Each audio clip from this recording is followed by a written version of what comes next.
Hello, I'm Gaby Lahoud. I am a CMA, PMP, and a CFA, and have been a CMA instructor for 10 years in addition to more than 15 years of international professional experience in accounting, finance, and management. This is the second video in our series. Today, I will talk to you about the CMA study plan for an efficient learning experience. I'll cover mapping a studying schedule, approaching challenging topics, and summarizing your knowledge.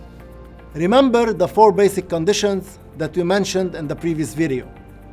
They should stay in effect as you move through your program. Now, let's get to the key tips on how to study for the exam. First, set an exam date so you can have a start and an end time for your studying schedule. This is one of the most critical steps in your strategy. Without setting an exam date, you cannot plan an efficient schedule for your study and practice. Instead, you will keep postponing your exam from one window to the other, since you will always be caught with work and life, thus never feeling the urge to finish the program within the due date since you don't have one. Second, set a systematic study plan to ensure covering all topics before 4 weeks of the exam. The CMA program is not an impossible mission to accomplish, but it does cover a great many topics and concepts. Your plan should be structured to keep room so that you can practice what you've been studying. All your hard work will be in vain if you don't practice. Third, stick to your time schedule. Weekends, holidays, and days off should be dedicated only to studying long intervals of time in an organized manner throughout the day, with breaks every 4 hours.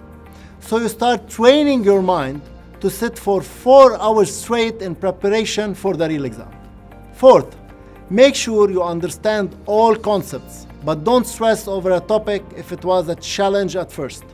Some topics may not be fully explained for you because they are focused on in later sections, or they are part of a bigger picture.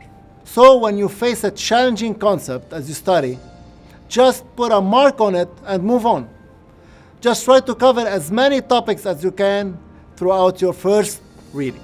As you finish a full topic, go back and revisit those challenging concepts and see if the concept is easier to digest. If it is still a challenge, wait until you solve some problems on this topic. Sometimes, practice will clarify the concept by linking it to an example. If the topic is still a challenge, you can do some more research online, ask a professional, or simply ask your instructor if you are attending a live CMA class. Fifth, if you are planning to use a financial calculator on the exam day, especially for Part 2, buy any of the calculators allowed for the CMA exam. Make sure you go to the IMA website and check the list of allowed calculators such as Texas Instrument BA2 Plus, HP 12C, or HP 12C Platinum, or others. Do all your calculations on this specific calculator so that you can familiarize yourself with it and master its functions. 6. You should have a formula sheet that is handwritten and updated as you study for every topic. It should only include formulas without much information or summarized info. You should go over this sheet every day in the early morning before you go to work or start your day. Just read it. It won't take more than 10 minutes. This will enhance your visual memory and imprint the formulas into your unconscious. 7th, prepare a concise summary of every topic that you cover, stating major flow of information in the way you understood it, so you go over them at every stage of your revision. The summary could be in graphical forms, points and arrows, stated in the way your brain processed it, etc. The added value of this summary is to act as a trigger of all the detailed information that supports the general idea you just read. It acts like a flashcard or reference that supports the flow of information as you move throughout the program.